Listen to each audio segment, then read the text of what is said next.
നമസ്തേ, ഞാൻ നിധിൻ. എൻ്റെ പേര് നിധിൻ എന്നാണ്. ഞാനൊരു ഹിന്ദി അധ്യാപകനാണ്. നമുക്ക് ഇന്ന് ഒരു കഥ കേൾക്കാം. കഥയിലൂടെ ഹിന്ദി പഠിക്കാൻ വേണ്ടി ശ്രമിക്കാം. ഇത് വളരെ രസകരമായ ഒരു കഥയാണ്.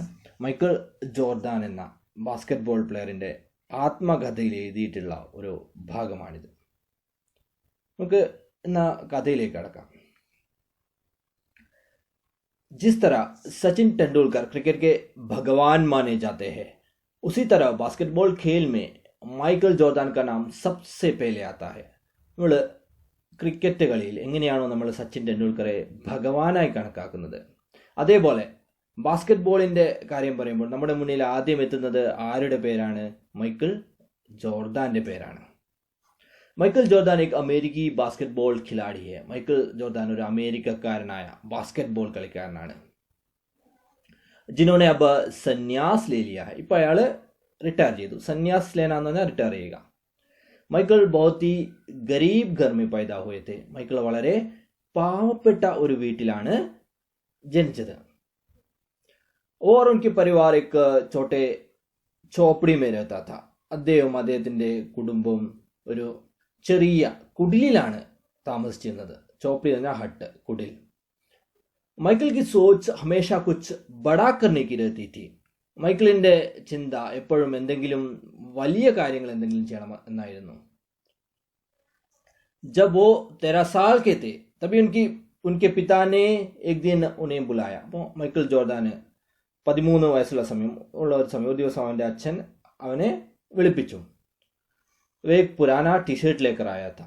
മൈക്കിൾ ജോർദാൻ്റെ അച്ഛൻ എന്നാണ് ഒരു പഴയ ഒരു ടീഷർട്ടുമായിട്ടാണ് വന്നിരുന്നത്. ഒരു യൂസ് ചെയ്ത ടീഷർട്ട്, സെക്കൻഡ് ഹാൻഡ് ടീഷർട്ടുമായിട്ടാണ് വന്നത്.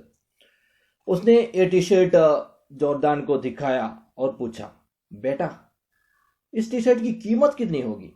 वो മൈക്കിൾ ജോർദാൻ്റെ അച്ഛൻ അവന് ആ ടീഷർട്ട് കാണിച്ചു കൊടുത്തു. എന്നിട്ട് ചോദിച്ചു, മകനെ ഈ ടീഷർട്ടിൻ്റെ വില എത്രയായിരിക്കും? ഇതിന് എത്ര രൂപ ഉണ്ടായിരിക്കും? കീമത്ത് എന്ന് പറഞ്ഞാൽ വില. മൈക്കിൾ थोड़ा सोचने के बाद बोला, $1 का तो होगा. മൈക്കിൾ എന്നാണ് കുറച്ചു നേരം ചിന്തിച്ചതിന് ശേഷം പറഞ്ഞു, ഇതിന് $1 ഉണ്ടാകും. तभी पिता ने कहा कि तुम कुछ भी करो, इसे $2 में बेचना है. അപ്പോൾ അവൻ്റെ അച്ഛൻ പറഞ്ഞു, നീ എന്ത് വേണമെങ്കിലും ചെയ്തോ, എന്നാൽ ഇതിനെ നീ ഈ ടീഷർട്ട് $2 വിൽക്കണം എന്ന് അച്ഛൻ പറഞ്ഞു. മൈക്കിൾ सोचने लगे, इसे $2 में कैसे बेचा जाए. അപ്പോൾ മൈക്കിൾ ജോർദാൻ ചിന്തിക്കാൻ തുടങ്ങി, ഇതിനെ എങ്ങനെയാണ് $2 വിൽക്കേണ്ടതെന്ന്. മൈക്കിളിനെ ये नहीं सोचा कि नहीं होगा. മൈക്കിൾ എന്താണ് തന്നെ കൊണ്ടാവില്ല എന്നൊരിക്കലും ചിന്തിച്ചില്ല. ബൽക്കി ഉസ്നെ സോച്ചാ ये कैसा होगा. പക്ഷെ മൈക്കിൾ എന്താണ് ചിന്തിച്ചത്? ये कैसा होगा, ഇതെങ്ങനെയാണ് സാധിക്കുക എന്നാണ് മൈക്കിൾ ചിന്തിച്ചത്. അതുമാത്രമാണ് മൈക്കിൾ ചിന്തിച്ചത്. മൈക്കിളിനെ പഹലെ ഉസ് പുരാന ടീഷർട്ട് കോ ധോയ. അപ്പോൾ അതിനുവേണ്ടി മൈക്കിൾ എന്ത് ചെയ്തു? ആദ്യം ആ പഴയ ടീഷർട്ട് നല്ലവണ്ണം അലക്കി. ധോന എന്ന് അലക്കുക. മൈക്കിൾ കെ ഘർ മേ ഇസ്ത്രി നഹി താ. മൈക്കിളിന്റെ വീട്ടിൽ എന്തായിരുന്നു? അയൺ ബോക്സ് ഒന്നും ഉണ്ടായിരുന്നില്ല. ഇസ്ത്രി എന്ന് പറഞ്ഞാൽ അയൺ ബോക്സ്. इसलिए उन्होंने टी शर्ट को तय किया, यानी फोल्ड किया. അതുകൊണ്ട് മൈക്കിൾ ജോർദാൻ എന്താണ് ചെയ്തത്? ഈ ടീഷർട്ട് തേയ്ക്കുക. തേയ്ക്കറ എന്ന് പറഞ്ഞാൽ ഫോൾഡ് ചെയ്യുക, മടക്കുക, മടക്കി വെച്ചു. फिर उसने कुछ भारी चीज इसके ऊपर रखी. അപ്പോൾ അതിനുശേഷം എന്ത് ചെയ്തു? മൈക്കിൾ ജോർദാൻ ഈ ടീഷർട്ടിന് മുകളിൽ എന്തോ ഒരു വെയിറ്റ് ഉള്ള ഒരു വസ്തു ഈ ടീഷർട്ടിന് മുകളിൽ വെച്ചു. അപ്പോൾ നമുക്കറിയാം, വെയിറ്റ് ഉള്ള ഒരു വസ്തു വെച്ചാൽ അത് അയൺ ചെയ്ത പോലെ ആയിത്തീരും, നല്ല ഫോൾഡായി കറക്റ്റായി വരും. अगले दिन सुबह उसने टी शर्ट लेकर सीधा बाजार में चले गए. അടുത്ത ദിവസം രാവിലെ, സുബ എന്ന് പറഞ്ഞാൽ രാവിലെ, അവൻ ടീഷർട്ട് എടുത്ത് നേരെ ബാസാർ മേ ചലേ ഗേ. ബാസാർ എന്ന് പറഞ്ഞാൽ ചന്ത, ചന്തയിലേക്കാണ് പോയത്. ടീഷർട്ട് വിൽക്കാൻ വേണ്ടി പോയതായിരിക്കും. उसने 8 घंटे सड़क में घूमते रहे. അവൻ 8 മണിക്കൂർ ആ റോട്ടിൽ ഇങ്ങനെ അലഞ്ഞു തിരിഞ്ഞു. अंत में अब बड़े मुश्किल से ടീഷർട്ട് को $2 में बेच दिया. അവസാനം അവൻ വളരെ കഷ്ടപ്പെട്ടിട്ട് ആ ടീഷർട്ട് $2 വിറ്റു. ആ $1 ടീഷർട്ട് $2 വിൽക്കാൻ വേണ്ടി അവൻ 8 മണിക്കൂറാണ് കഷ്ടപ്പെട്ടത്. മൈക്കിൾ ജോർദാൻ फिर वापस घर आए और अपने पापा को पैसा दे दिए. മൈക്കിൾ ജോർദാൻ പിന്നീട് തിരിച്ച് വീട്ടിൽ വന്നിട്ട് അച്ഛന് ആ പൈസ കൊടുത്തു. ആ $2 അച്ഛന് കൊടുത്തു. ഇസേ ഉൻകെ പിതാജി बहुत खुश हुए. അപ്പോൾ ഇതുകൊണ്ട് അവൻ്റെ അച്ഛൻ എന്നാണ് വളരെ സന്തോഷവാനായി. और बोला, माइकल बहुत बढ़िया. എന്നിട്ട് പറഞ്ഞു, മൈക്കിൾ വെരി ഗുഡ്. മൈക്കിളിനോട് പറഞ്ഞു. एक हफ्ते के बाद पिता ने फिर से एक पुराना टी ഷർട്ട് लेकर आया. അങ്ങനെ ഒരാഴ്ചയ്ക്ക് ശേഷം വീണ്ടും മൈക്കൽ ജോർദാന്റെ അച്ഛൻ ഒരു പുരാന ടി ഷർട്ട്, ഒരു പഴയ ടി ഷർട്ട് വാങ്ങിച്ചിട്ട് വന്നു. ഇതും യൂസ്ഡ് ടി ഷർട്ടാണ്. उसने माइकल से कहा, അപ്പോൾ അച്ഛൻ മൈക്കിളിനോട് പറഞ്ഞു, माइकल तुम ये टी शर्ट $20 में बेचना है. നീ ഈ ടി ഷർട്ട് $20 വിൽക്കണം. $1 ടി ഷർട്ടാണ് $20 വിൽക്കാൻ വേണ്ടി പറയുന്നത്. फिर भी माइकल ये नहीं बोलता था ये नहीं होगा. അപ്പോഴും മൈക്കിൾ എന്താണ്, തന്നെ കൊണ്ടാവില്ല എന്ന് പറഞ്ഞില്ല. മൈക്കിൾ बोले मैं कोशिश करूंगा. മൈക്കിൾ എന്താണ് പറഞ്ഞത്, ഐ വിൽ ട്രൈ, मैं कोशिश करूंगा എന്നാണ് പറഞ്ഞത്. മൈക്കിൾ फिर सोचने लगे कैसे होगा. മൈക്കിൾ പിന്നീട് ചിന്തിക്കാൻ തുടങ്ങി ഇത് എങ്ങനെയാണ് സാധിക്കുക എന്ന്. बहुत सोचने के बाद उसको एक ഐഡിയ आया. വളരെ നേരം ചിന്തിച്ചതിന് ശേഷം അവനൊരു സൂത്രം തോന്നി, ഒരു ഐഡിയ തോന്നി. उसके पास एक मिकी माउस का स्टिकर था. അവന്റെ കയ്യിൽ ഒരു മിക്കി മൗസിന്റെ ഒരു സ്റ്റിക്കർ ഉണ്ടായിരുന്നു. उन्होंने टी शर्ट पर मिकी माउस का स्टिकर चिपकाया. അവൻ टी ഷർട്ടിന്റെ മുകളിൽ ആ മിക്കി മൗസിന്റെ ആ സ്റ്റിക്കർ चिपकाया, ഒട്ടിച്ചു. फिर उसने टी शर्ट लेकर अमीर घर वाले बच्चों के स्कूल के सामने गया. പിന്നെ അവൻ എവിടെയാണ്, നേരെ ആ ടി ഷർട്ട് എടുത്തിട്ട് അമീർ ഘർ വാലെ, ധനികരായ ആളുകളുടെ മക്കൾ പഠിക്കുന്ന സ്കൂളിന് മുന്നിലേക്ക് പോയി. അപ്പോൾ ടി ഷർട്ട് വിൽക്കാൻ വേണ്ടിയിട്ടായിരിക്കും. അവർ ബോലിനെ. എന്നിട്ട് അവിടെ നിന്ന് അവൻ എന്താണ് പറയാൻ തുടങ്ങി, മിക്കി മൗസ് टी शर्ट $20 की, മിക്കി മൗസ് टी शर्ट $20 की. അവന് Mickey mouse T shirt ₹20, Mickey mouse T shirt ₹20. അവൻ അങ്ങനെ ഉറക്കെ ഉച്ചത്തിൽ പറയാൻ തുടങ്ങി. മൈക്കിൾ ലഗാതാർ കോശിഷ് കർത്തേ രഹേ. മൈക്കിൾ ഇങ്ങനെ കണ്ടിന്യൂസ് ആയിട്ട് പ്രയത്നിച്ചുകൊണ്ടേയിരുന്നു, ട്രൈ ചെയ്തുകൊണ്ടേയിരുന്നു.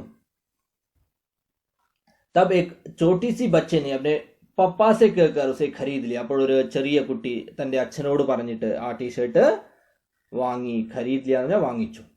उस आदमी ने उसको $5 टिप्स भी दिए. അപ്പോൾ ആ അദ്ദേഹം മൈക്കിൾ ജോർദാന് $5 ടിപ്സും കൊടുത്തു. മൈക്കിളിനെ $25 പിതാജി को दिए. മൈക്കിൾ അങ്ങനെ ആ കിട്ടിയ $25 അച്ഛന് കൊടുത്തു. പിതാജി बोले മൈക്കിൾ तूने बहुत अच्छा काम किया है. അപ്പോൾ അച്ഛൻ ഇത് ആ സന്തോഷം കൊണ്ട് പറഞ്ഞു, you did A great job. Okay, എന്നാൽ $1 टी ഷർട്ടാണ് $20 വിറ്റിരിക്കുന്നത്. कुछ दिनों बाद उसके पिता ने फिर से एक पुराना टी शर्ट लेकर आया. കുറച്ച് ദിവസങ്ങൾക്ക് ശേഷം വീണ്ടും അവന്റെ അച്ഛൻ ഇതുപോലെ തന്നെ ഒരു പഴയ टी ഷർട്ടുമായിട്ട് വന്നു.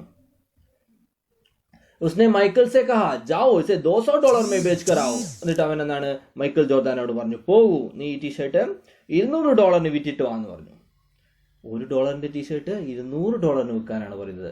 മൈക്കിൾക്ക് ബഹുത് ആശ്ചര്യ ഹുയേ. മൈക്കിളിന് വളരെ ആശ്ചര്യമാണ് തോന്നിയത്, സർപ്രൈസ് ആണ് തോന്നിയത്. തോന്നില്ലേ, എന്താണെന്ന് വെച്ചാൽ $1 टी ഷർട്ടാണ് $200 വേണ്ടി വിൽക്കാൻ പറഞ്ഞിരിക്കുന്നത്, നടക്കുന്ന കാര്യമാണ്. അതുകൊണ്ട് തന്നെ മൈക്കിളിന് വളരെ ആശ്ചര്യം തോന്നി. फिर भी മൈക്കിൾ ये नहीं बोले कि नहीं होगा. അപ്പോഴും മൈക്കിൾ എന്താണ്, തന്നെ കൊണ്ടാവില്ല എന്ന് പറഞ്ഞില്ല. മൈക്കിൾ സോച്ചെ कैसा होगा. മൈക്കിൾ ചിന്തിച്ചു ഇത് എങ്ങനെയാണ് സാധിക്കുക എന്ന്. दो तीन दिन सोचने के बाद अचानक उसके मन में एक आइडिया आया और वो तुरंत शहर चला गया. ഇങ്ങനെ 2-3 ദിവസം അവൻ ഇങ്ങനെ ഇരുന്ന് ചിന്തിച്ചു. അതിനുശേഷം അവന്റെ മനസ്സിൽ എന്തോ ഒരു ഐഡിയ തോന്നി. അപ്പോൾ എന്നിട്ട് അവൻ നേരെ എവിടേക്കാണ് പോയത്, ഷഹർ ചലാ ഗയ, പട്ടണത്തിലേക്ക് പോയി. उस दिन उस शहर में एक बहुत ही പോപ്പുലർ ആക്ട്രസ് आई थी. ആ ദിവസം ആ പട്ടണത്തിൽ വളരെ പോപ്പുലർ ആയിട്ടുള്ള ഒരു ആക്ട്രസ് വന്നിരുന്നു. माइकल ने पुलिस की सुरक्षा तोड़ते हुए उस एक्ट्रेस से उस टी शर्ट पर ഓട്ടോഗ്രാഫ് मांगने चला गया. മൈക്കിൾ ഈ പോലീസിന്റെ ആ സുരക്ഷയൊക്കെ ഭേദിച്ചുകൊണ്ട്, ബാരിക്കേഡൊക്കെ ഭേദിച്ചുകൊണ്ട് ആ ആക്ട്രസിന്റെ അടുത്ത് പോയി ആ ആക്ട്രസിനോട് എന്താണ് അവന്റെ ആ टी ഷർട്ടിൽ ഓട്ടോഗ്രാഫ് ചോദിച്ചു, ഓട്ടോഗ്രാഫ് എഴുതി തരാൻ വേണ്ടി ചോദിച്ചു. മാസൂം സെ ബച്ചെ കോ ദേക്കർ ആക്ട്രസ് മനാ നഹി കർ പായി. മാസൂം എന്ന് പറഞ്ഞാൽ നിഷ്കളങ്കനായ, ഈ നിഷ്കളങ്കനായ ഈ കുട്ടിയെ കണ്ടിട്ട് ആ ആക്ട്രസിന് നിഷേധിക്കാൻ കഴിഞ്ഞില്ല. और उस एक्ट्रेस ने उस टी शर्ट पर अपने ഓട്ടോഗ്രാഫ് दे दिए. എന്നിട്ട് എന്താണ് ആ ആക്ട്രസ് ആ टी ഷർട്ടിൽ ആ കുട്ടിക്ക് അവളുടെ ഓട്ടോഗ്രാഫ് എഴുതി കൊടുത്തു, ഓട്ടോഗ്രാഫ് കൊടുത്തു. अगले दिन वो बाजार जाकर उस ऑटोग्राफ वाले टी शर्ट को $200 में बेचने लगा. अगले दिन അടുത്ത ദിവസം ആ കുട്ടി ചന്തയിലേക്ക് പോയിട്ട് ആ ഓട്ടോഗ്രാഫ് ഉള്ള ആ टी शर्ट $200 വിൽക്കാൻ വേണ്ടി ശ്രമിച്ചു. और इसको लेने के लिए बहुत सारा लोग इकट्ठा हो गया. എന്നിട്ട് ഇത് വാങ്ങാൻ വേണ്ടിട്ടോ ധാരാളം പേര് അവിടെ കൂടി നിന്നു. നിങ്ങൾ കേട്ടിട്ടുണ്ടാവും സച്ചിൻ ടെണ്ടുൽക്കർ സൈൻ ചെയ്ത ബാറ്റ് വലിയ വില കൊടുത്ത ആളുകൾ വാങ്ങിയിരുന്നു. മെസ്സി സൈൻ ചെയ്ത ഫുട്ബോള് കോടികൾ കൊടുത്ത് പലരും സ്വന്തമാക്കിയെന്നൊക്കെ കേട്ടിട്ടുണ്ടാവും. അതുപോലെ തന്നെ ഈ സെലിബ്രിറ്റീസ് സൈൻ ചെയ്ത ഓട്ടോഗ്രാഫുള്ള വസ്തുക്കൾക്ക് അതിൻ്റെതായ ഒരു വിലയുണ്ട്. അവരുപയോഗിച്ച വസ്തുക്കൾക്കും അവരുടെ ഓട്ടോഗ്രാഫുള്ള വസ്തുക്കൾക്കും അതിൻ്റെതായ ഒരു വിലയുണ്ട്. അത് തന്നെയാണ് ഇവിടെ സംഭവിച്ചത്. अंत में उस कपड़े को एक अमीर आदमी ने $500 में खरीद लिया. അവസാനം ഒരു ധനികനായ ഒരാള്, അമീർ എന്ന് പറഞ്ഞാൽ ധനികനായ ഒരാള് $500 കൊടുത്തിട്ട് ആ ടീഷർട്ട് വാങ്ങിച്ചു. $1 ടീഷർട്ടാണ് $500 കൊടുത്തിട്ട് വാങ്ങിച്ചിരിക്കുന്നത്. ജബ് ഇസ് ബാർ വോ ഇത്നാ പൈസ ലേക്കർ ഘർ പഹുഞ്ച, ഇപ്രാവശ്യം ഇവൻ ഇത്രയും പൈസയുമായിട്ട് വീട്ടിലെത്തിയപ്പോൾ और पूरी कहानी अपने पिता को बताई, എന്നിട്ട് നടന്ന എല്ലാ കഥയും അച്ഛനോട് പറഞ്ഞു. तो ये सुनकर उनकी आंखों में आंसू आ गए. അപ്പൊ ഇത് കേട്ടിട്ട് അച്ഛന്റെ കണ്ണുകളിൽ നിന്നും കണ്ണുനീര് വന്നു. ആംസു എന്ന് പറഞ്ഞാൽ കണ്ണുനീർ. और वो बोले बेटा तुम जिंदगी में कुछ भी कर सकता है, നിനക്ക് നിന്റെ ജീവിതത്തിൽ എന്ത് വേണമെങ്കിലും സാധിച്ചെടുക്കാൻ കഴിയും, അച്ഛൻ മകനോട് പറഞ്ഞു. ഇതിൽ നിന്ന് നമുക്ക് ഒരു മഹത്തായ ഒരു പാഠം പഠിക്കാനുണ്ട്. അതെന്താണ്? കോശിഷ് കർനെ വാലോം കി കഭി ഹാർ നഹി ഹോതി. പരിശ്രമിക്കുന്നവർ ഒരിക്കലും പരാജയപ്പെടുന്നില്ല. അവർ ഒരു കാര്യത്തിലും പരാജയപ്പെടുന്നില്ല. അതുകൊണ്ട് നിങ്ങളും എല്ലാ കാര്യങ്ങളിലും പരിശ്രമിക്കണം. പരിശ്രമിച്ചാൽ നമുക്ക് സാധിക്കാതായി ഒന്നും തന്നെയില്ല. ഓക്കെ, അപ്പം ഈ ചെറിയ കഥ ഇവിടെ അവസാനിക്കുന്നു. നിങ്ങൾക്ക് ഈ കഥ ഇഷ്ടപ്പെട്ടു എന്ന് വിചാരിക്കുന്നു. ഓക്കെ, അടുത്ത പ്രാവശ്യം നമുക്കൊരു പുതിയൊരു കഥയുമായി കാണാം. ഓക്കെ, അതുവരെ ബൈ. Thanks for watching.